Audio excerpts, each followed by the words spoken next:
بسم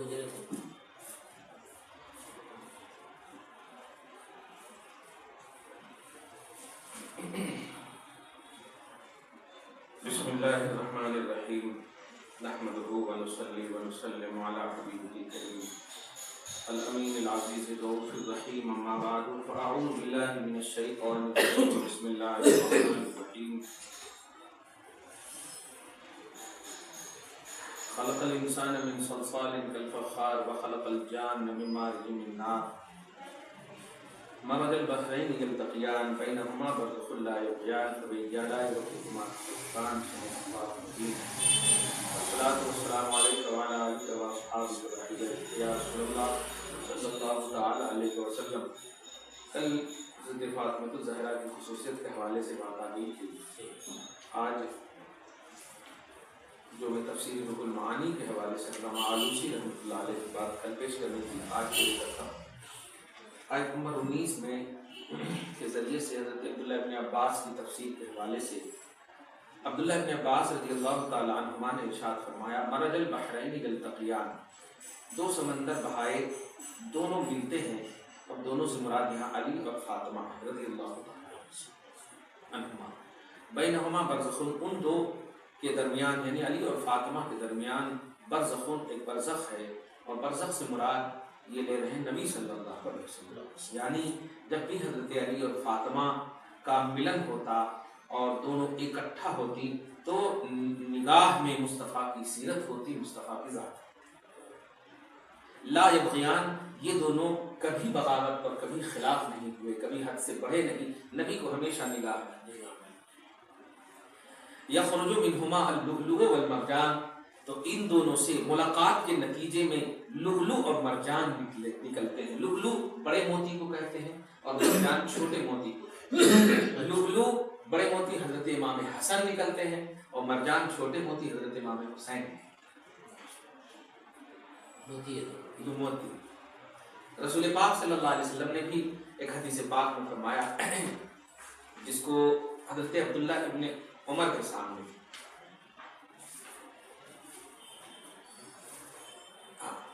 بخاری شریف کی حدیث نمبر 5994 میں 5994 میں راوی کہتے ہیں کنت شاہدا لابن عمر، عبداللہ ابن عمر کے پاس میں بیٹھا ہوا تھا اس حال میں کہ سألہ رجل عن دم البعوض، کہ ایک شخص حضرت عبداللہ ابن عمر سے دم بعوض کے بارے میں، بعوض کا مطلب مکھی کے خون کے بارے میں، کہ اگر کسی مطلب مکھی کا خون کہیں لگ جائے تو اس کا کیا حکم ہے شریعت. فقال رضی اللہ تعالیٰ عنہ، تو عبداللہ ابن عمر رضی اللہ عنہ نے ارشاد فرمایا ممن انت، تم کہاں سے ہو، کون ہو، کدھر سے ہو، کس علاقے سے ہو، کس قبیلے سے. فقال، انہوں نے کہا من اہل العراق، ہم عراق سے ہیں، ہم عراقی ہیں. قال، تو عبداللہ ابن عمر نے کہا انظروا الیہ، جلال میں آ کر کے دیکھو ان کی طرف. یسألنی عن دم البعوض، یہ مجھ سے مکھی کے خون کے بارے میں تو سوال کرتا ہے. وقد قتلوا ابن النبی صلی اللہ علیہ وسلم، جبکہ عراقیوں نے نبی کے بیٹے کو قتل کیا. کہاں ہے کربلا؟ کہاں ہے کربلا؟ وہیں سے اغدام میں. حسین کو اور حسن کو قرآن نے نبی کا بیٹا کہا، اور بخاری شریف کی اس حدیث میں بھی صراحت ہو گئی. یعنی کہنا یہ چاہ رہا ہوں میں کہ یہاں پر یہ بتائیے حدیث پاک میں 5994 میں حدیث مکھی کے خون کے بارے میں پوچھا گیا تھا. جواب دے دینا چاہیے کہ مکھی کے خون کا حکم یہ ہے، مکروہ ہے، یا لگ جائے تو دھو دینا، یہ جواب جو بھی ہو شرعی جواب. لیکن آپ بتائیے، کمپیئر کر کے بتائیں کہ مکھی کے خون کی اتنی اہمیت ہے کہ مسئلہ پوچھ رہے ہو عراقی ہو، اور جب میرے نبی کا نواسا گیا، بیٹا گیا، تو تم نے قتل کر دیا. کاش تم نواسا رسول کے خون کے بارے میں مسئلہ پوچھتے.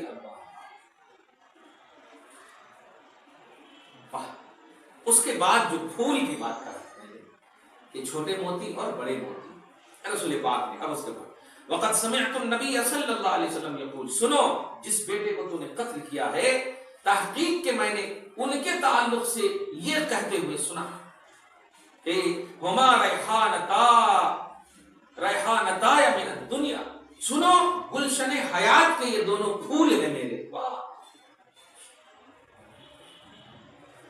جملے کو غور کر، من الدنیا، پھول سے خوشبو ملتی ہے، بدبو نہیں ملتی. تو حضرت امام حسن اور حسین کو اللہ کے رسول صلی اللہ علیہ وسلم نے گلشن حیات دنیاوی زندگی کا پھول بتایا ہے، لہذا حسین سے خوشبو ہی مل سکتی ہے، بدبو نہیں مل سکتی. نبی نے کہا ہے پھول ریحانہ کیا ہے، صحیح بخاری کیا. تو کہیں پھول کہا حسن و حسین کو، کہیں موتی کہا قرآن میں، یہ بتا دیا. اور یہ سب اس وقت بولتے ہیں جیسے آپ بھی میرا نور نظر ہے، یہ میرا پھول ہے. کوئی یہ نہیں کہتا میرا بدبو ہے، ایسا نہیں کوئی بولتا.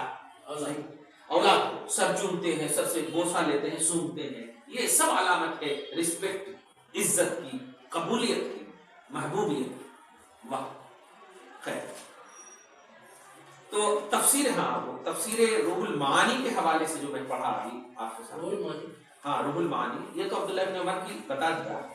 یہ جو تفسیر روح المعانی 15ویں جلد میں صفحہ نمبر 164،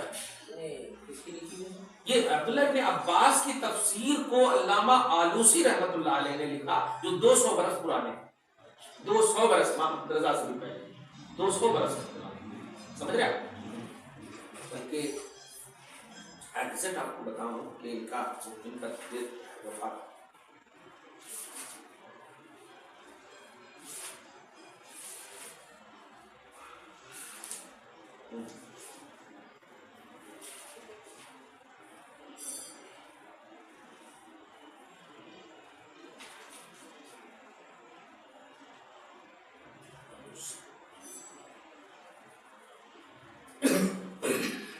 روح المعانی نہیں،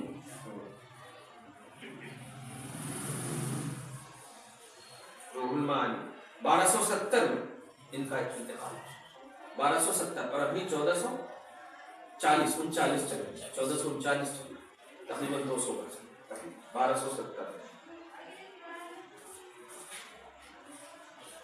تو عبداللہ ابن عباس کی تفسیر میں، اصل تفسیر ابن عباس میں ہے. تو آیت کریمہ میں اللہ پاک نے حضرت امام حسن اور حسین، علی اور فاطمہ، ان کی عظمتوں کو اس طرح سے پیش فرمایا کہ حضرت علی اور فاطمہ سے جانتے ہیں.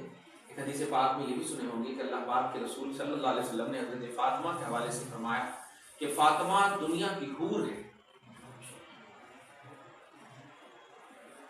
تو دنیا کی حور سے یہ مراد مت لیجیے کہ خوبصورت ہے، دنیا کی حور سے صرف مراد یہ ہے کہ جس طرح جنت کی حور پیریڈ سے پاک ہوتی ہے، ایسے ہی فاطمہ پیریڈ سے پاک ہے.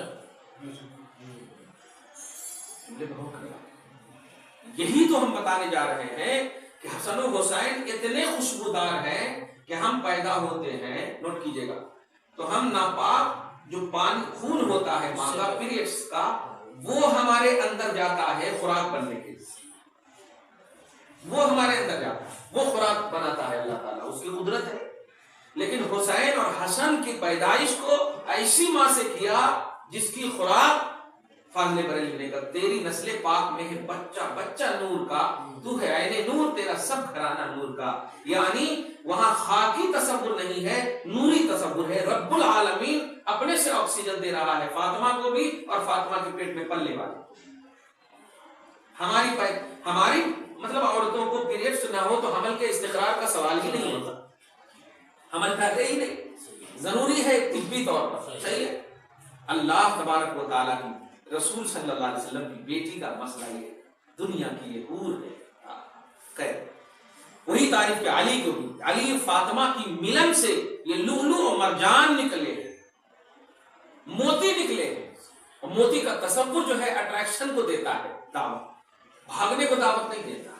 آج دیکھیں لفظ یزید آتا ہے تو کتنا بھی دشمن کو بھی بولیے کہ اپنی اولاد کا نام رکھو تو نہیں رکھتا. جو لوگ مطلب امام حسین کے پکش میں نہیں ہے، خلاف ہیں، ان کو کہیے کہ ٹھیک ہے اپنی اولاد کا نام یزید رکھو ذرا، شمر رکھو ذرا، نہیں رکھیں گے وہ. نہیں یزید بھی نہیں رکھیں گے، شمر. یزید کے واقعہ کے بعد بول رہا ہوں، واقعہ سے پہلے تو میں نے تحقیق کیا ہے کہ کئی صحابی کا بھی نام ہے یزید. نہیں یزید ابھی بتا رہا ہوں.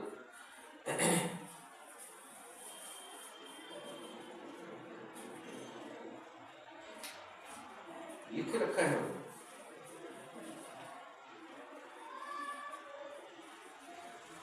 دیکھیے، یزید ابن اسود، یزید ابن عامر، یزید ابن شیبان اور یزید بن نعامہ، یہ سب صحابی ہیں. 4 صحابہ کا نام یزید ہے، دھیان دیجئے. اور یزید بن ہارون، یزید بن زرائع، یزید بن ہرمز، یزید بن ابو عبید، یزید بن رومان، یزید بن اسم، یزید بن نعیم، یزید بن زیاد، یہ سب تابعی ہیں. 8 تابعی کا نام ہے اور 4 صحابی کا نام. لیکن یزید کے واقعے کے بعد ایک بھی ہسٹری میں ایسا نہیں ملتا جس کا نام یزید ہے.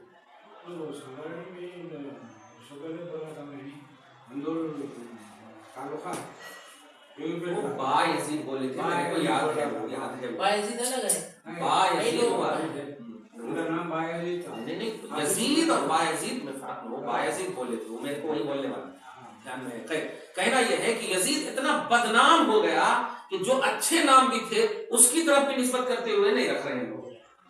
صحیح ہے، حالانکہ اچھے نام ہے. کوئی کہہ سکتا ہے نا بھائی جب صحابی کا نام ہے تو ہم اس کے نام پہ رکھتے ہیں، لیکن نہیں، سڈنلی کوئی تو نہیں سمجھ سکتا نا کہ صحابی کا. ابھی ہم جو نام لیے آپ لوگ خود ہم لوگ خود نہیں جانتے، اب لیے ہیں تو سمجھ میں آیا کہ 4 صحابہ ہیں اور 8 تابعین لیے. ابھی بھی نام یا ٹھیک سے نہیں لیے، لیکن اتنا سمجھ میں آیا کہ اتنے اچھے نام ہونے کے باوجود اب جو ہے گھن آتی اس نام سے. خیر، تو اللہ تبارک و تعالیٰ نے لولو اور مرجان تعریف کیا، اور اس کے بعد دونوں جنات اور انسان دونوں کو خطاب کرتے ہوئے رب فرماتا ہے فَبِأَيِّ آلَاءِ رَبِّكُمَا تُكَذِّبَانِ. تو سنو، علی فاطمہ ان دونوں کے ملن سے جو لولو اور مرجان کی شکل میں ہم نے تمہارے سامنے رکھا، جو مطلب سبب احیاء اسلام ہے، اسلام کی زندہ رکھنے اور باقی رہنے کا سبب ہے حسن امام حسین. زہر کھانا گوارا کریں گے لیکن دشمن کو، یا مطلب یہ کہ دین کے دشمنوں کو موقع نہیں دیں، دین کے دشمنوں کو موقع نہیں. پانی پیاسے رہ جائیں گے، بھوکے رہ جائیں گے، لیکن اسلام کو بچائیں گے. کیوں؟ یہ لؤلؤ و مرجان ہے، یہ موتی ہیں. واہ! تو اے ثقلان، اے ثقلان، اے جنات اور انسان، فَبِأَيِّ آلَاءِ رَبِّكُمَا تُكَذِّبَانِ، تم کون کون سی نعمت کو جھٹلاؤ گے؟ علی بھی نعمت ہے، فاطمہ بھی نعمت ہے، حسن اور حسین بھی نعمت ہے. واہ واہ! آگے اللہ فرماتا ہے وَلَهُ الْجَوَارِ الْمُنشَآتُ فِي الْبَحْرِ كَالْأَعْلَامِ، اور اسی کے لیے اللہ رب العزت ہی کے لیے، یا یوں کہ اللہ ہی کی ہے وہ چلنے والیاں جو دریا میں اٹھی ہوئی ہے. کشتی اللہ ہی کی، جو کشتیاں چلتی ہیں وہ اللہ ہی چلا رہا ہے، ورنہ ہم جب پاؤں رکھتے ہیں تو ڈوب جاتے ہیں. تو کشتی جو ہے ہم کو لے کر چل جا رہی ہے. بتائیے، پانی میں ہم پاؤں رکھیں تو ڈوب جائیں، کشتی میں رکھیں تو پانی نہ ڈوبائے. یہ کون چلا رہا ہے؟ وَلَهُ الْجَوَارِ الْمُنشَآتُ، وہی ہے اللہ جو چلنے والیوں کو اللہ ہی چلا رہا ہے. پہاڑ کی طرح کہ دور سے دیکھو تو نہیں لگے کہ پہاڑ ہے، دور سے دیکھو کشتی وغیرہ کو تو پہاڑ لگے. وَلَهُ الْجَوَارِ الْمُنشَآتُ فِي الْبَحْرِ كَالْأَعْلَامِ فَبِأَيِّ آلَاءِ رَبِّكُمَا تُكَذِّبَانِ. تو اپنے رب کی کون کون سی نعمت کو جھٹلاؤ گے؟ مراد صرف یہاں پر یہ ساری چیزیں پیش کرنے کا چیدہ یہ بتانا چاہتا ہے اللہ تعالیٰ کہ اے میرے بندو، میری تخلیق پر، میری قدرت پر اور میرے بنائے ہوئے پر تھوڑا سا بھی تو وقت نکال کر غور کرو. بس یہ بتانا. تم سوچو نا، تم نے کشتی بنایا، ٹھیک ہے، تم کشتی بنا کر چلا سکتے ہو پانی میں، چل کیوں نہیں سکتے ہو؟ طاقت یہ ہے کہ کشتی بنا کر چلا دی، اور مجبوری یہ ہے کہ تم خود نہیں چل سکتے، خود نہیں چل سکتے. سمجھ رہے نا؟ تو اللہ تبارک و تعالیٰ کی قدرت ہے اس میں، بس اور کچھ نہیں. تو ایسے ہی میری قدرت کا شاہکار ہے نبی کا نواسا، میری قدرت کا شاہکار ہے اہل بیت، قدرت کی ناز ہے اہل بیت، قدرت کی شان ہے اہل بیت. اگر اس کو تم محسوس کرو گے تو اسلام کو زندگی مل جائے گی. بعد میں نہیں. اسی لیے قتل حسین اصل میں مرگ یزید ہے. اسلام زندہ ہوتا ہے ہر کربلا کے بعد. ہر کربلا کے بعد کیسے ہو؟ کربلا تو ایک ہی مرتبہ ہوا ہے نا. ہر کربلا کے بعد مراد یہ ہے کہ جب بھی یزیدیت ابھرے گی تو اللہ تبارک و تعالیٰ کسی نہ کسی حسینی کو ضرور پیدا کرے. یہ مطلب ہے. تو جس طرح کربلا میں یزیدی اپوزیشن تھے اور امام حسین کے مقابلے میں، ایسے ہی وہاں بھی ٹارگٹ تھا اسلام کو زیر کرنا. تو اے انسان، اسلام زندہ ہوگا، شرط یہ ہے کربلا کو بیس رکھنا کہ کربلا میں حق اس کے ساتھ تھا اور باطل کون تھا. حق کا معیار نماز نہیں تھا، حق کا معیار عبادت نہیں تھی، حق کا معیار صبر تھا. حق کا معیار صبر تھا. اسی لیے اللہ پاک نے یہ نہیں فرمایا کہ اللہ پاک نمازیوں کے ساتھ ہے. اللہ پاک نے فرمایا صابروں کے ساتھ. اللہ صبر کرنے والوں کے ساتھ ہے. دیکھا نا، مدد مانگنے کے لیے اللہ پاک نے کہا اے ایمان والو، مدد نماز سے بھی مانگو اور مدد صبر سے بھی مانگو. نماز اور صبر دونوں سے مانگو. لیکن فرمایا ان اللہ مع الصابرین لا مع المصلین. صابروں کے ساتھ اللہ ہے. یہ ایک دم آسان فیصلہ ہو گیا، کیونکہ اگر مصلی کے ساتھ اللہ کہہ دیتا کہ میں ہوں، تب تو یزیدی کے ساتھ بھی کہنے کی بات ہوتی. کیونکہ نمازیوں کے ساتھ ہے تو نماز تو وہ بھی پڑھ رہے ہیں. جواب ملا نہیں، وہ کھا پی کر پڑھ رہے ہیں اور یہ پیاسے پڑھ رہے ہیں. اور جو پیاسا ہوتا ہے اسے صابر کہتے ہیں، اسے قناعت پذیر کہتے ہیں، قناعت قبول کرنے والی قوم ہے. تو صبر یہاں ہے، نماز بھی یہاں ہے، اور وہاں صرف نماز ہے. لہذا اللہ پاک نے صابروں کے ساتھ کہہ کر حسین کی حقانیت کو بھی واضح کر دیا. اللہ تعالیٰ ہم سب کو صحیح سوچ کے ساتھ، صحیح فکر کے ساتھ حسینی پیغام، حسینی عظمتیں، اہل بیت کے کردار اور اہل بیت کی عظمتوں کو دلوں میں ڈالنے، زندگی میں لانے کی توفیق نصیب فرمائے. ان عظیم ہستیوں کے سب کو طفیل میں ہماری تمام تر پریشانیوں کو دور فرمائے، مشکلات کو حل فرمائے. علی مشکل کشا کے وسیلے سے ہم تمام کی تکلیفوں کو، پریشانیوں کو دور فرمائے. جو بھی آرزویں ہیں اس کی تکمیل ہے، جو بھی مقاصد ہیں، جو بھی ارادے ہیں، جو بھی عزائم ہیں، پختگی کے ساتھ پروردگار عالم خیر کے ساتھ اس کی تکمیل فرمائے، اس کو مکمل فرمائے. جو بھی برائیاں ہیں دور فرمائے، اعلی اولاد میں برکتیں عطا فرمائے. وصلی اللہ تعالی علی خیر خلق محمد وآلہ واصحابہ اجمعین برحمتک یا ارحم